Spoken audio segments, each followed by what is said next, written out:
pit. You'd see him at the front, he'd always be like, ah, blah, blah, blah, blah, blah. Then you'd see the ambulance a day or two later because he didn't drink water, he was diabetic. And one day he was all, ah! Well, I came back to town, and he'd passed right over here on the train tracks, right about where we're at. We passed around. That's Felipe. You probably remember him.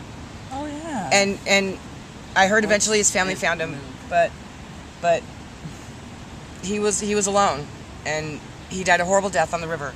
Oh. Fortunately, Randy was with him, or John Doe. I don't want to say names. I can not say that on the day, but like that was my dog, dude. He was like, he'd be like, oh, blah, blah, blah, blah. But seriously, girl, how are you feeling? I mean, it was he, you know, and I had to ask Randy about it. He didn't want to tell me because it was horrible, but I had to know. And there we go. And honestly, I haven't seen Randy since. So I hope I wasn't in any part of any of him disappearing or coming further into the pits of all this stuff on the street. It's fucked up. I'll edit my language too. So, we're all adults. But like, he died alone, cold outside, not even being able to go into the shelter, and that sucks because the shelter's not really where you want to go. But if it's your only choice, or the river, that's, you know, you go through the resources. And when you have nobody and nowhere to go, that's your only choice. You either go out here by yourself and dive deeper into addictions, or recluse. You just shut off to the whole world, and then you have the life of, can I have, and you get people going, here you go, looking down on you, and that's not okay either, because everybody, I get so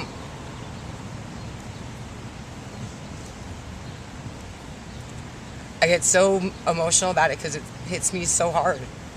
I could be having the best day in the world, and I bring this up and I choke up. You know, nobody should have to die alone, cold alone outside, or go hungry or look down because you're hungry. You know, that's what I'm about, and I'm going to change everybody's perception on that, because our parents taught us not to judge a book by a cover, and treat others how you want to be treated. And somewhere along the line, everybody in this world at some point has forgotten about that. A lot of people I know have remembered, everybody hasn't. You know, bothers me so much. You know, my name is Wendy Wigglesworth. I'm a local Reno girl. I grew up single mom. She passed on the 4th of July, so every fireworks I think of her. My grandma died outside in the snow, alone, cold, on Christmas Eve, by herself. So this is all very personal to me, because Felipe was one of my people. I looked forward to seeing his smile every day.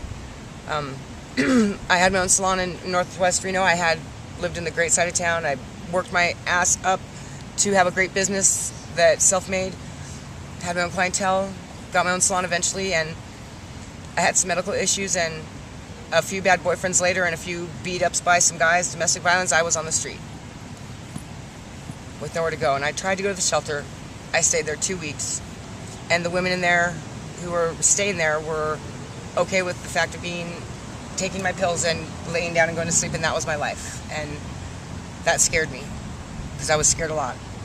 So I started to see this place at the bottom of the shelter. It's called the Pit, and I was really scared to go in there, and I thought, I'm going to just do it, because, you know, I used to be scared everywhere I went. So I went down the Pit, and I met the best people I've met in my life. These people I've had the best time with that I've ever had in my life. Best memories I have of my life. But I met, you know, apparently what I was doing was working on my thesis. I didn't know it, but I didn't even go to school. But it was my mission. I met people, and I realized there are so many people that fall through the cracks, that don't get into programs or help because they have their pet, or they want to sleep with their spouse, or, you know, hold on to what little bit of normalcy they have. And I get that. Like, I used to donate to the adoptive family for Thanksgiving, and every year I'd wonder why they would never come in. They would never come in. I'm like, why? Free hair? Like, even color, I didn't care. I just wanted to give it to them. And I found out why. You know, on that side of the tracks where I was with my own business up in Collin Ranch, Torrey area, I was in a job that was all about looks. And I would joke when I was working there that it was so funny, because I see inside, I don't see appearance. I don't need to, but I figure I wanted people to show their inside on their out. So I cut everybody's hair, made them look pretty, and now on that side of the tracks where I ended up, I wouldn't want to go into a salon either. I was so embarrassed. I mean, I did take care of myself. I did practice clean hygiene, but in the end, when I stayed down by Story County, I went a month without taking a shower and didn't even realize it. Because you don't, because that comes acceptable to you. And if that's your choice, that's fine. There's people out there that I want to help and they don't want it, that's fine. They're happy, that's great. But even though they're happy, they still look down upon and they're judged, and that's not okay. And they ask for money, and money to you, like to me, my paycheck now, I split what I have and I give it out because it's more useful for them than me. And I'm okay with that, because to me, rent, whatever, food, whatever, I can find, I found programs with free food. That was great. I shared it. But to them, even if it's a beer, it's not what I hope they would do with it, but if it gives them comfort, that's awesome. Because you need, when you have nothing and no one, comfort is amazing. And sometimes that's what leads to really bad lifestyles, is trying to just get that comfort because you don't want to feel, or you're embarrassed, or that look that people give you when you're saying, hey, do you have any spare change? Because you're hungry, not even for an alcohol, beer, or whatever your drugs. It's embarrassing.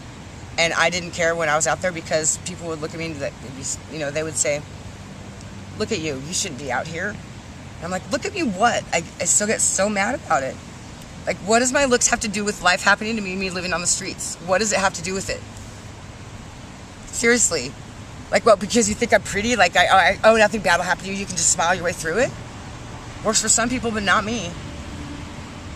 I'd get so offended. Like, I was driving on the freeway, and I was like, oh gosh, I hope I don't see one of my family members on the freeway exit. Why? Because of confrontation and that uncomfortable feeling? No.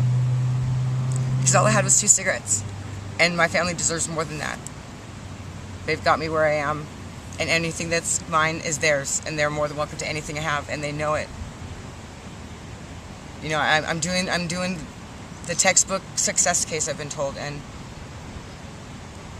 I got hooked up with Rise and Voice Group and Action, which is the political side, and I got funding for 6 months worth of rent. And when I moved in, I thought, 6 months, I'll have a job by then, don't worry about it.